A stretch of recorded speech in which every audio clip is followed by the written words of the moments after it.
ilmu yang saya dapat selama saya kuliah, selama saya bekerja, apa salahnya saya limpah curahkan khususnya ya untuk teman-teman kita yang masih belum bisa mendapat pekerjaan yang layak.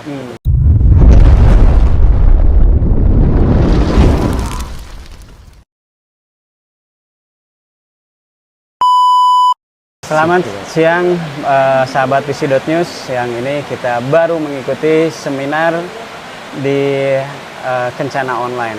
Kebetulan seminarnya yang ada kaitan dengan pengelolaan sampah menjadi energi yang bermanfaat, energi sirkular yang sangat bermanfaat. Nah, kita masih di gedung Kencana Online. Kebetulan ini ada yang menarik nih. Siang ini ada salah satu peserta yang kebetulan beliau ini tadinya seorang pekerja BUMN yang kemudian sukses mengelola wirausaha sebagai peternak ayam. Namanya Pak Salan ya. Selamat siang, Assalamualaikum Pak Salan. Waalaikumsalam. Apa kabar, Damang? Alhamdulillah.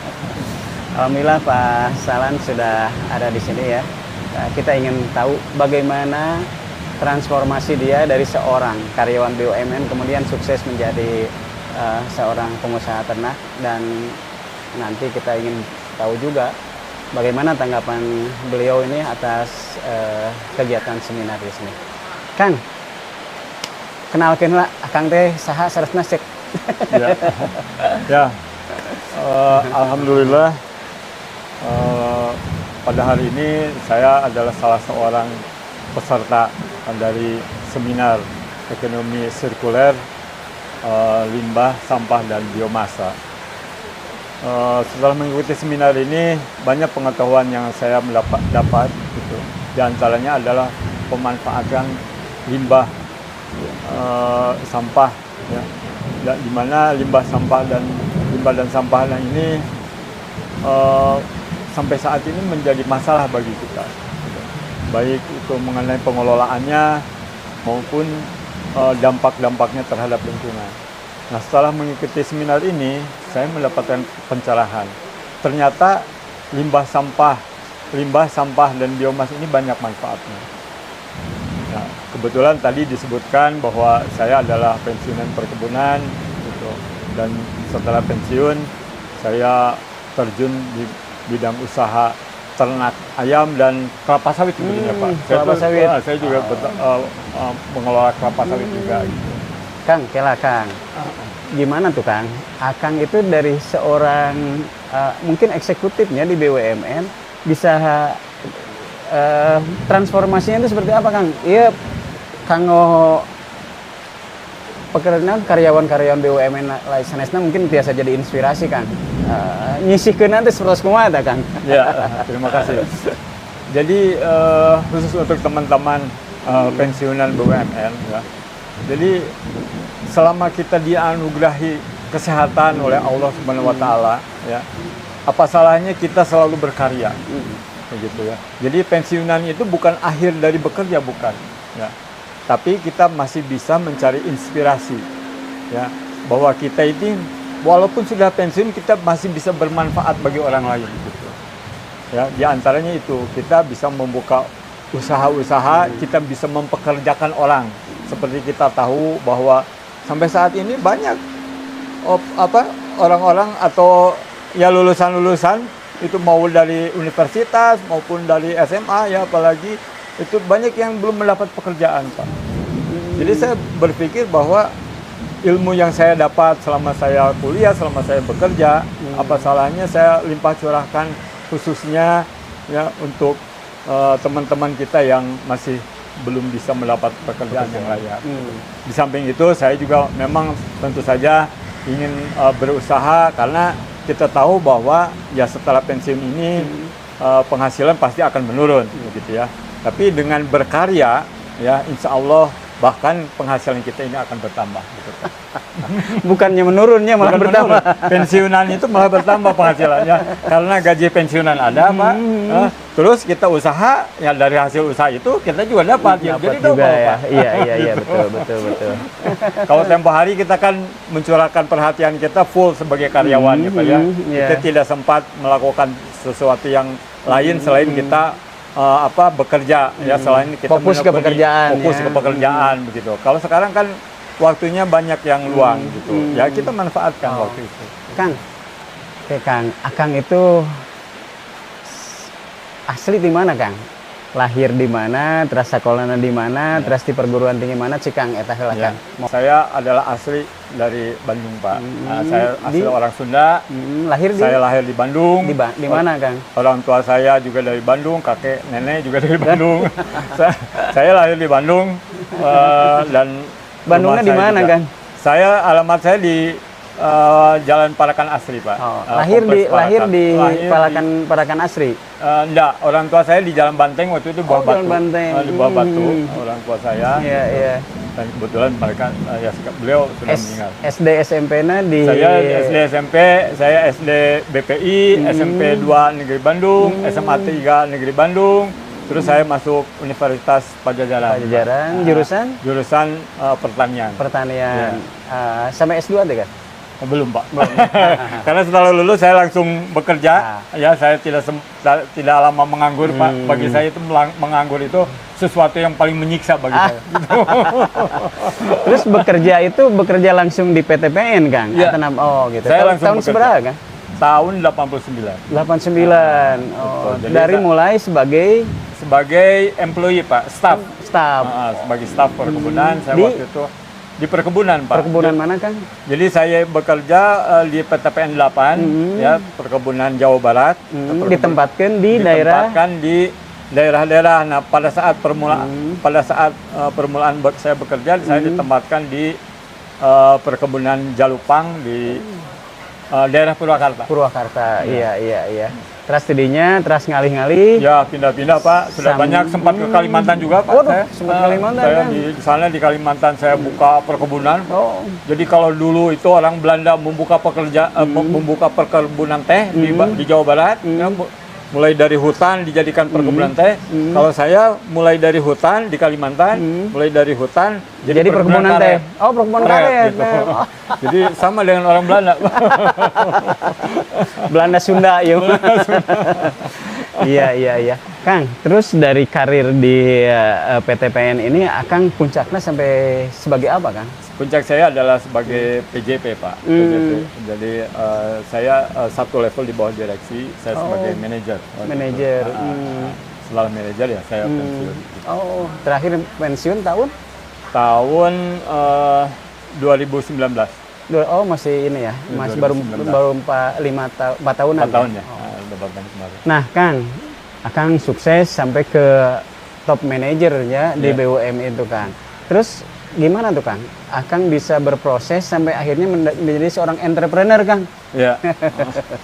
Ya, seperti yang tadi disebutkan bahwa menganggur itu bagi saya adalah suatu penyiksaan, Pak. Jadi pada rekan-rekan, teman-teman semua, walaupun sudah pensiun, ya, jangan berhenti untuk berkarya. Karena diam terus di rumah, ya, melamun dan sebagainya itu adalah tersiksa bagi saya gitu. Karena saya dulunya ya memang bekerja ya, dari betul. pagi sampai sore itu saya bekerja, sehingga setelah pensiun saya harus mencari sesuatu, ya, Untuk terus dimana, beraktivitas. untuk beraktivitas, sehingga saya selalu berkarya gitu, Pak. Dan alhamdulillah saya juga mempunyai prinsip, ya, kalau terus berkarya insya Allah dengan bertambahnya umur, ya, saya itu tidak cepat linglung, Pak, tidak cepat lupa gitu. Soalnya mikiran bati terus, Kang. Karena pikiran saya masih terus harus jalan, gitu. Aktivitas saya harus tetap bergerak Iya. gitu. Terus bagaimana laba terus tumbuhnya? Iya, Pak. Mudah-mudahan gitu. Insya Allah gitu. Jadi merintis peternakan ini sejak tahun berapa, Kang? Saya baru 1 tahun lebih lah dari kemarin. Jadi setelah 1,5 pensiun tahun. ya? Nah, setelah pensiun, saya beternak ayam, ya gitu. Jadi ya di samping tadi saya sebutkan, saya juga Kelapa mengelola sawit. kelapa sawit Kalau kelapa sawitnya di mana, Kang? di daerah Sukabumi, Pak. Sukabumi. Di Itu dari daerah tahun berapa? Itu pengelola, kebetulan saya punya kebun Pak, gitu. Saya punya kebun sawit. Kalau sawit memang sudah lama. Saya masih bekerja juga. Saya sudah sudah menanam kelapa sawit gitu. Sekarang tinggal meneruskan gitu. Jadi itu sudah jalan. Nah, kelapa sawit sudah jalan. Saya ingin berkarya ke yang lain. Saya beternak ayam. Kebetulan saya bertemu dengan teman-teman alumni yang memang bergerak di bidang peternakan gitu Pak. Kalau saya kan asal usulnya dari pertanian gitu. Saya bertemu dengan teman-teman dari peternakan, kita sama-sama beternak ayam. Kolaborasi Pak. Iya. Kan jadi kalau sawitnya sih dari 2015 gitu atau dari tahun berapa? Iya, dari 2000 bahkan kurang Pak. Oh, 2010. Dari 2010. 2010 ya. Iya. Sekarang umur kelapa sawitnya udah sekitar 12-14 tahun. Oh, jadi selama bekerja sebagai manajer di PTPN ini, Kang Salan ini merintis juga jadi wirausahawan. Ya, jadi begitu beres dia disibukkan oleh mengelola kelapa sawit dan sekarang pengembangan ke peternakan ayam. Kang, kalau sekarang peternakan ayamnya gimana Kang pertumbuhannya? Alhamdulillah Pak, saya mengelola 24.000 ekor. 24.000 ekor. Ya. Dan memang yang namanya usaha berarti itu 5 kandang ya? 4 kandang ya? 4 kandang. Satu kandangnya 6.000. 6.000. Nah, terus ya alhamdulillah sekarang sudah mulai up Pak. Memang kita yang namanya usaha itu memang up and down kan Pak. Betul. Tidak usaha yang namanya usaha itu tidak terus begini Pak. Itu harus, yang penting kita konsisten dan bisa bertahan gitu Pak. Itu bagaimana caranya itu yang. Nah disitulah kita harus bekerja keras, disitulah kita harus berpikir begitu. Dan alhamdulillah periode ini saya sudah mendapatkan profit gitu Pak dari beternak ayam ini. Kan ya, untuk beternak ayam itu kan kadang-kadang kalau jatuh itu betul-betul jatuh kan. Betul. Tapi kan kita juga sudah antisipasi. Antisipasi pada periode sebelumnya kan Pak. Jadi jangan pernah kita berpikir pada periode ini kita mendapatkan profit yang tinggi, ya terus kita misalnya tidak menabung, tidak saving, tidak hanya hura-hura menghabiskan uang misalnya. Jangan begitu kalau jadi pengusaha. Iya. Sekali untung Bapak harus bisa saving di situ. Karena kita menjaga-jaga untuk periode berikutnya. Semua usaha harus begitu saya kira Pak. Semua usaha tidak setiap periode itu pasti untung, tidak. Ya, itu yang namanya usaha itu. Aduh, jadi Kang Salan ini betul-betul jiwanya memang jiwa entrepreneur. Jadi menjalankan kedua usaha ini berjalan terus ya, tidak sampai berhenti dan akhirnya tidak jalan. Kang, sekarang kita ingin tahu Kang Salan dari seminar ini ya, kira-kira apa yang menarik dan sangat bermanfaat Kang untuk Kang Salan sendiri? Ya, terima kasih. Jadi dari seminar ini Pak, ya, saya mendapatkan beberapa hal yang bisa saya aplikasikan betul pada usaha saya khususnya di bidang peternakan ayam. Ya. Jadi sebelum mengikuti seminar ini, saya hanya tahu bahwa limbah ayam atau kotoran ayam itu, ya, hanya saya jual ke petani, gitu. Ke petani sayuran, ya, ke petani yang lainnya lah, misalnya sawah juga kan memang memerlukan bahan organik gitu ya. Nah, hanya itu saja, dan saya menjualnya itu biasanya dengan harga yang tidak terlalu tinggi, ya karena petani juga berpikir kalau terlalu tinggi mereka tidak mau membeli. Betul. Nah, tapi dengan setelah mengikuti seminar ini, ya, dengan ilmu yang saya dapat dari seminar ini, ternyata limbah ayam ini banyak nilai tambahnya. Nilai tambahnya apa saja? Jadi limbah ayam atau kotoran ayam ini bisa menjadi biomas, bisa menjadi energi listrik, bisa juga menjadi biogas, kan gitu. Jadi seperti kita ketahui bahwa beternak ayam ini memerlukan gas yang cukup tinggi, ya, biayanya mahal. Itu bisa, kalau misalnya dalam satu periode beternak ayam itu 30 hari sampai 32 hari, ya, itu bisa mencapai 15 hari, bahkan kalau cuaca hujan terus seperti begini, 20 hari itu kita terus-terusan pakai gas Pak. Itu berapa biayanya untuk 24.000 ayam ini? Untuk 24.000 ayam ini satu kandang itu saya bisa mencapai 7 juta gas. Satu kandang. Satu Berarti kandang. kali 4. Kali 4 28. 28 juta. Nah, itu baru gas, belum listrik, Pak. Listrik juga kan harus terus-terusan. Betul. Gitu. Ya. Apalagi Listriknya berapa? Untuk kebutuhan listriknya berapa nih? Untuk kebutuhan listrik ya kurang lebih 3 juta, Pak. 3 juta 2 ya. Itu fleksibel. Berarti 31 juta. Kalau musim hujan ya gas yang tinggi, Pak. Tapi kalau dibandingkan Musim panas. listrik, tapi musim panas listrik yang tinggi karena kami harus menyalakan cooling pad. Ya. Jadi cooling pad itu nanti ada tirai di mana itu ada air mengalir, Betul, nanti betul. disemprot sama ini kipas. Nah, sehingga ruangan itu menjadi dingin. Betul. Nah itu, jadi kalau mengelola ayam itu kan sebetulnya bagaimana kita menciptakan lingkungan untuk ayam itu agar tumbuh sempurna, agar tumbuh normal. Iya, gitu. iya. Kita tidak bisa Jadi suhunya memaksakan tetap terjaga ya. suhunya tetap terjaga. Kita tidak bisa memaksakan ayam itu tumbuh dengan kondisi lingkungan yang mengikuti udara luar, tidak bisa, Pak. Iya. Kalau di kampung-kampung kan begitu, ya. Ayam dikencarkan, ayam dibiar aja suruh tumbuh sendiri. Itu juga bisa, tapi pertumbuhannya lambat gitu. Ya. Betul, Nah, kita ya agar pertumbuhan itu cepat sesuai ya begitu. Bayangkan, Pak, dalam hanya 1 bulan ayam itu kan bisa mencapai 2 kilo sampai 2,4. Iya. Hanya 1 bulan Satu loh, bulan, Pak. ya, Bayangkan kalau manusia diterapkan manusia, kita takut, Pak. 1 bulan timbangan kita bisa naik sebesar itu 2,5 ya. kilo, Pak. Gitu. Udah luar biasa. Nah, gitu. Ya. Jadi kita harus menciptakan lingkungan di mana ayam itu bisa tumbuh dengan pesat ya. dengan pesat gitu. Gitu, Pak. Iya. Alhamdulillah, Pak, dengan seminar ini ya kami bisa memanfaatkan terutama kedua hal itu. Ya, yaitu kebutuhan listrik dan gas. Gas ya, betul. Mudah-mudahan harga pokok saya ini bisa turun, Pak. Turun drastis jelas ya, karena harga pokok ayamnya. Harga pokok pemeliharaan, biaya pemeliharaannya ya, betul. HPP namanya kan. Betul. Nah, ini bisa dua komponen ini bisa saya tekan. Betul. Kalau sekarang rata-rata biaya HPP-nya itu berapa per bulan? Per bulan itu 12 juta. Nah, karena kan kami beraliansi dengan PT, Pak. Ya, jadi DOC ya, terus pakan di drop ya? Di drop, Pak. Betul. Jadi ada beberapa hal ya, Pak ya. Untung ruginya. Ada, kita itu beternak ayam itu bisa mandiri, bisa kolaborasi dengan PT. Ya. Masing-masing ada kelebihan, ada kekurangannya. Ya.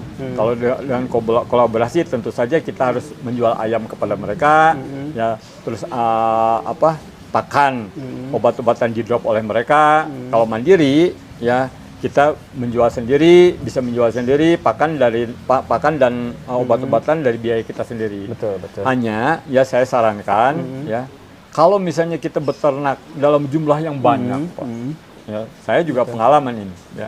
Kalau beternak dalam jumlah yang banyak, lebih baik kita berkolaborasi. Karena nanti kita akan bingung kalau terlalu banyak, kita akan kalau kita tidak punya pasar yang jelas ya, kita akan kesulitan akan menjual pasar itu. Ya. Kalau dalam jumlah banyak ya, Pak ya. Iya. Sementara misalnya ayam kan terus menerus butuh biaya, makan pakan terus kan. Iya. Kita sementara susah menjualnya gitu. Jadi kalau banyak itu ya saya sarankan kita kolaborasi dengan PT ya. Dengan PT gitu, Pak. Iya. Ada lagi yang mau disampaikan, Kang Salan? Saya kira itu aja ya. Saya sangat berterima kasih ya kepada penyelenggara seminar ya, terus kepada bapak-bapak narasumber ya, karena saya pada hari ini betul-betul mendapatkan ilmu yang bermanfaat ya, terutama untuk kemajuan usaha saya, Pak. Betul. Itu saja, terima kasih, Pak.